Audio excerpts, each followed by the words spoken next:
नमस्कार। JCERT के DG school में आप सभी का स्वागत है। प्यारे बच्चों, हम लोग वर्ग 7 का सामाजिक विज्ञान पढ़ने जा रहे हैं। पुस्तक का नाम है पर्यावरण और हम। इस पुस्तक का अध्याय 6 प्राकृतिक वनस्पति एवं वन्यजीव के बारे में हम लोग पढ़ेंगे। बच्चों, प्राकृतिक वनस्पति हम लोग उन वनस्पतियों को कहते हैं जो अपने आप पनपते हैं, यानी कि उगते हैं और बड़े होते हैं। बच्चों, प्राकृतिक वनस्पति मानव क्रियाकलाप को निर्धारित करने में महत्वपूर्ण भूमिका निभाता है। इसका अर्थ है कि मनुष्य और प्राकृतिक वनस्पति दोनों एक दूसरे से जुड़ गए हैं और दोनों एक दूसरे को प्रभावित करते हैं। इन्हीं कारणों से बच्चों, प्राकृतिक वनस्पति को अब अर्ध प्राकृतिक वनस्पति के नाम से भी जाना जाता है। प्राकृतिक वनस्पति किसी क्षेत्र में वन्य जीवों को पनपने में सहायक होते हैं, मतलब वन्य जीव वहाँ पर जन्म लेते हैं और रहते हैं। इसलिए अलग अलग प्रकार के प्राकृतिक वनस्पति क्षेत्रों में अलग अलग तरह के वन्य जीव पाए जाते हैं।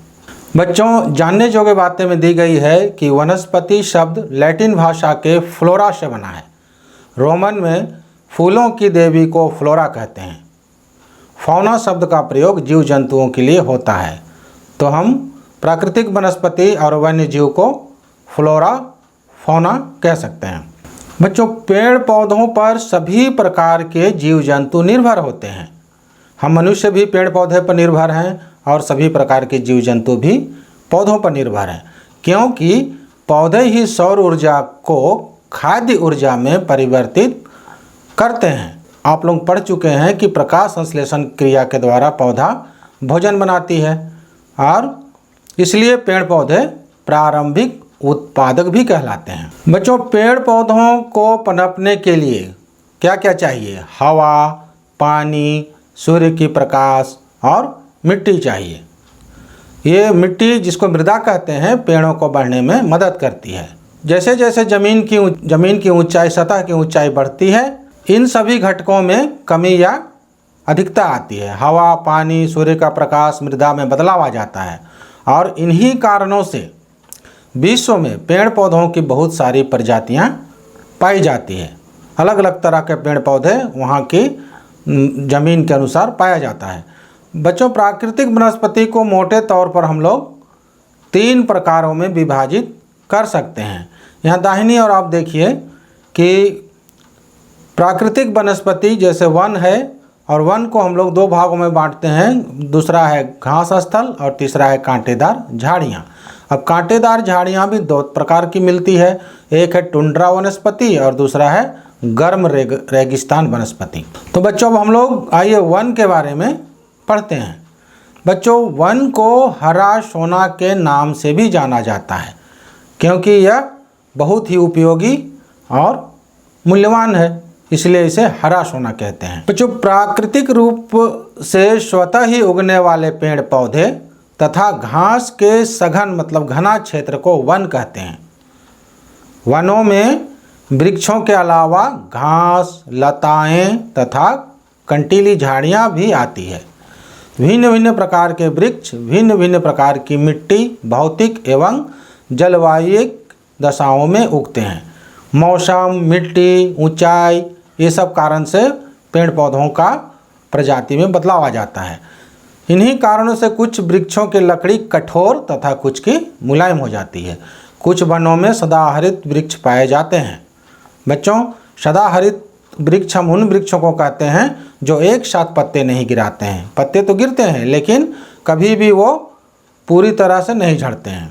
तथा कुछ में पतझड़ वाले वृक्ष की अधिकता होती है। हम लोगों के झारखंड में आपने देखा है कि गर्मी शुरू होते ही पेड़ के सभी पत्ते गिर जाते हैं और फिर नए पत्ते निकलते हैं, तो इसे हम पतझड़ कहते हैं। एक क्रियाकलाप आपके पुस्तक में दिया गया है, जिसको आपको करना है। क्या करना है कि आपके आसपास पाई जाने वाली प्राकृतिक वनस्पति किस प्रकार की है, सदाबहार है या पतझड़ है, कंटीली है या पेड़ है या लता है, ये आपको पता लगाना है। और आपके आसपास पाए जाने वाले पेड़ पौधों एवं झाड़ियों के नामों की एक सूची आपको बनाना है। अगर आप किसी पेड़ पौधे के नाम न जानते हों तो आप अपने घर में पूछें और शिक्षक से ज़रूर पूछें और उसकी सूची तैयार करें। बच्चों, उपरोक्त विशेषताओं के आधार पर संसार में मुख्य रूप से निम्नलिखित प्रकार के यानी कि 6 प्रकार के वन पाए जाते हैं। तो यहाँ देखिए दिया हुआ है। पहला है उष्णकटिबंधीय सदाबहार वन, दूसरा है उष्णकटिबंधीय पर्णपाती वन, तीसरा है शीतोष्ण सदाबहार वन, चौथा है शंकुधारी वन और पांचवा है शीतोष्ण पर्णपाती वन और छठा है भूमध्य सागरीय वनस्पति। अब इन्हीं सभी वनों के बारे में एक एक कर हम लोग जानेंगे कि ये किस प्रकार के वन होते हैं, किस प्रकार का यहाँ पेड़ मिलता है, ऐसे वन कहाँ पाए जाते हैं, इन वनों में कौन से पशु और पक्षी मिलते हैं। तो आइए बच्चों शुरू करते हैं उष्णकटिबंधीय सदाबहार वन की जानकारी से। यहाँ चित्र में देखिए उष्णकटिबंधीय सदाबहार वन दिखाया गया है। बच्चों, उष्णकटिबंधीय सदाबहार वन को उष्णकटिबंधीय वर्षा वन भी कहते हैं। इन वनों का विस्तार वहीं पाया जाता है जहां 200 सेंटीमीटर से अधिक वर्षा होती है एवं वर्ष भर उच्च तापमान पाया जाता है। यहाँ गर्मी हमेशा रहता है। इस तरह की जलवायु भूमध्य रेखा एवं उष्ण कटिबंध के पास पाई जाती है। बच्चों, आइए इस चित्र में हम देखते हैं कि पृथ्वी पर किस स्थान को भूमध्य रेखा एवं उष्ण कटिबंध कहा जाता है। आप इस चित्र में देख रहे हैं जहां हमारा वृत्त आपको दिख रहा है, वह स्थान भूमध्य रेखा के नज़दीक है और यह उष्ण कटिबंधीय के पास है।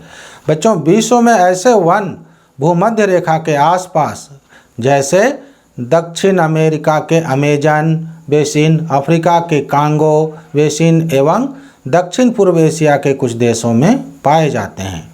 बच्चों, यहाँ कठोर लकड़ी के वृक्ष, अब वृक्षों का नाम है देखिए रोजवुड, आबनूस, महोगनी आदि पाए जाते हैं। कठोर होने के कारण इसका उपयोग कम होता है।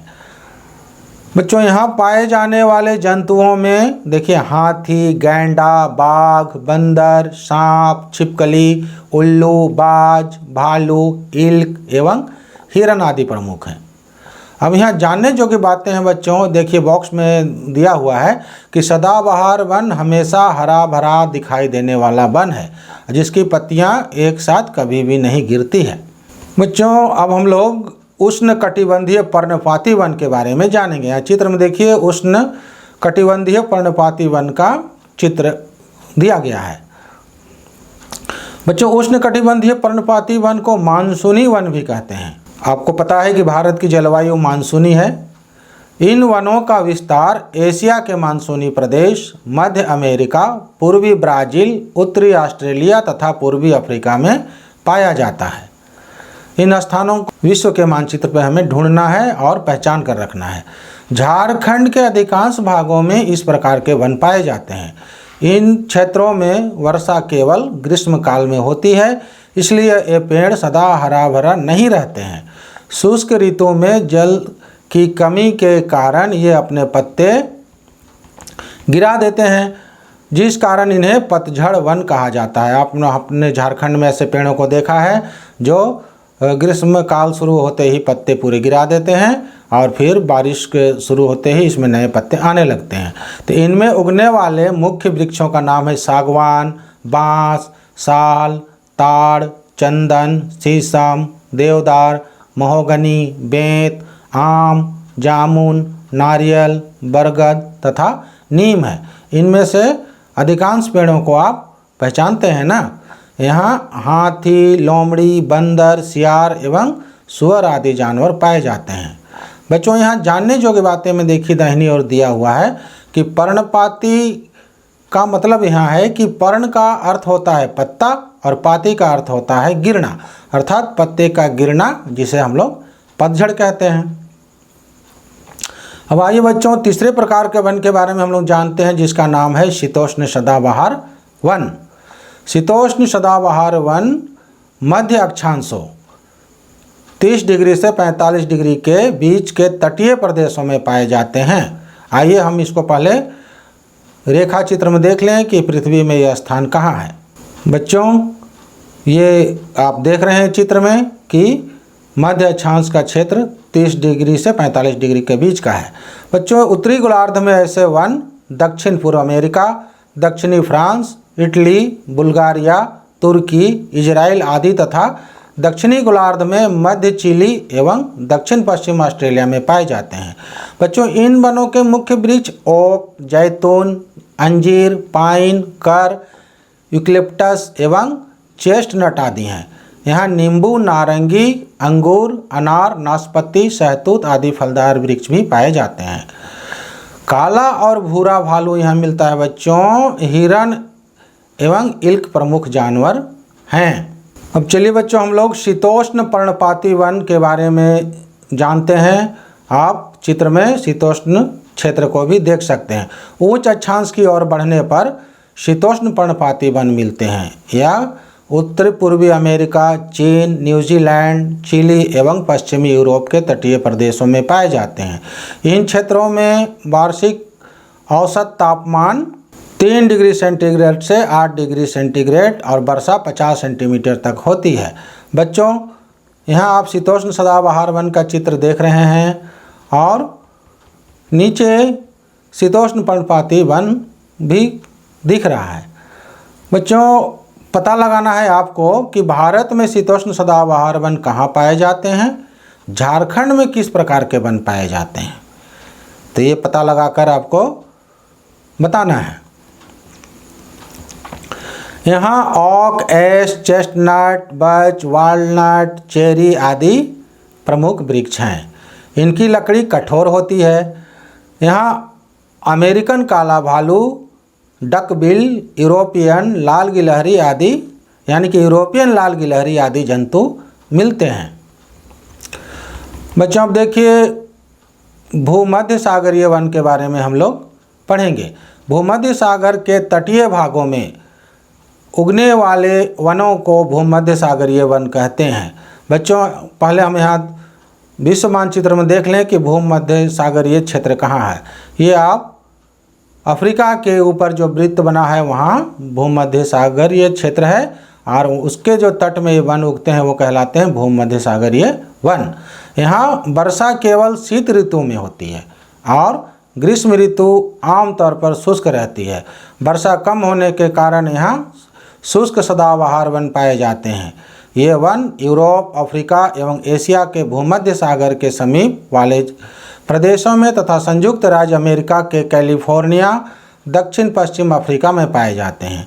इन वनों में जंगली बकरी, भेड़, घोड़ा तथा बंदर आदि जानवर पाए जाते हैं। ओक एवं पाइन यहाँ के प्रमुख वृक्ष हैं। यहाँ नींबू, संतरा, अनानास, अंगूर आदि खट्टे फलों के पेड़ बहुत तायत में पाए जाते हैं। बच्चों, अब देखिए शंकुधारी वन के बारे में हम लोग जानते हैं। इन वनों का विस्तार उत्तरी अमेरिका तथा यूरेशिया मतलब यूरोप और एशिया के सम्मिलित क्षेत्रों के ऊपरी भागों में पाया जाता है। इसमें Canada, Norway, Sweden, Finland, Baltic गणराज्य तथा रूस के भाग सम्मिलित हैं। साइबेरिया में इन वनों को टैंगा वन कहा जाता है। शंकुधारी वन को टैंगा वन कहा जाता है। बच्चों, याद रखिएगा। इस प्रकार के वन हिमालय तथा आल्प्स पर्वतों पर भी पाए जाते हैं।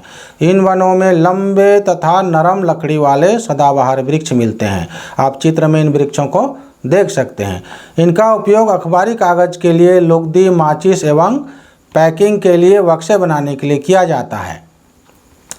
चीड़, देवदार आदि इन वनों के मुख्य पेड़ हैं। यहाँ सामान्यतः रजत लोमड़ी, मिंक, ध्रुवीय भालू जैसे जानवर पाए जाते हैं। बच्चों, अब हम लोग घास स्थल के बारे में जान लें। घास स्थल वहीं पाए जाते हैं जहाँ कम वर्षा होती है। वर्षा की मात्रा जैसे जैसे कम होती है वन घास स्थल में बदलते जाते हैं। विश्व के कुल भूमि के लगभग 1/4 भाग में घास स्थल पाए जाते हैं। विश्व के घास स्थल को उष्णकटिबंधीय घास स्थल एवं शीतोष्ण घास स्थल में बांटा गया है। बच्चों, उष्णकटिबंधीय घास स्थल, ये घास स्थल अफ्रीका में भूमध्य रेखा के दोनों तरफ, ब्राज़ील के पठारी भागों, भारत के दक्कन के पठार एवं ऑस्ट्रेलिया के उत्तरी भागों में पाए जाते हैं। यह घास निम्न से मध्य वर्षा वाले क्षेत्रों में पैदा होती है। इसकी ऊंचाई 3 से 4 मीटर होती है। यहाँ हाथी, जेब्रा, जिराफ, हिरन, तेंदुआ आदि जानवर पाए जाते हैं। अब हम लोग जानने जोगे बातें में देख लें कि उष्णकटिबंधीय घास स्थल पूर्वी अफ्रीका में सवाना कहलाता है, ब्राज़ील में कंपोज, वेनेजुएला में लानोस। और शीतोष्ण घास स्थल उत्तरी अमेरिका में प्रेयरी, दक्षिण अमेरिका में कंपास, मध्य यूरोप में स्टेपी, अफ्रीका में वेल्ड तथा ऑस्ट्रेलिया में डाउन्स कहलाता है। बच्चों, शीतोष्ण घास ये मध्य अक्षांशीय क्षेत्रों और महाद्वीपों के भीतरी भागों में पाए जाते हैं। यहाँ की घास आमतौर पर छोटी एवं पौष्टिक होती है। शीतोष्ण प्रदेशों में सामान्य जंगली भैंस, बाइसन, एंटीलोप पाए जाते हैं। अब थोड़ा हम लोग कंटीली झाड़ियों के बारे में भी जान ले बच्चों। ये शुष्क रेगिस्तान जैसे प्रदेशों में पाई जाती है। तीव्र गर्मी एवं बहुत कम वर्षा के कारण यहाँ वनस्पतियों की कमी रहती है। यदि आप ध्रुवीय प्रदेश में जाएंगे तो वह स्थान आपको अत्यधिक ठंडा मिलेगा। यहाँ केवल काय, लाइकेन एवं छोटी झाड़ियाँ पाई जाती है। इसे टुंड्रा प्रकार की वनस्पति कहा जाता है। यह वनस्पति यूरोप, एशिया एवं उत्तरी अमेरिका के ध्रुवीय प्रदेशों में पाई जाती है। यहाँ के जानवरों के शरीर पर मोटा फर एवं मोटी चमड़ी होती है जो उन्हें ठंडी जलवायु से में सुरक्षित रखते हैं। यहाँ पाए जाने वाले कुछ जानवर हैं बच्चों, चित्र देखिए। सील है, वालरस है, कस्तूरी वैल, ध्रुवीय भालू और बर्फीली लोमड़ी है। यहाँ चित्र में देखिए 1 नंबर है वालरस, बीच में सील और दाहिनी ओर ध्रुवीय भालू का चित्र दिया गया है।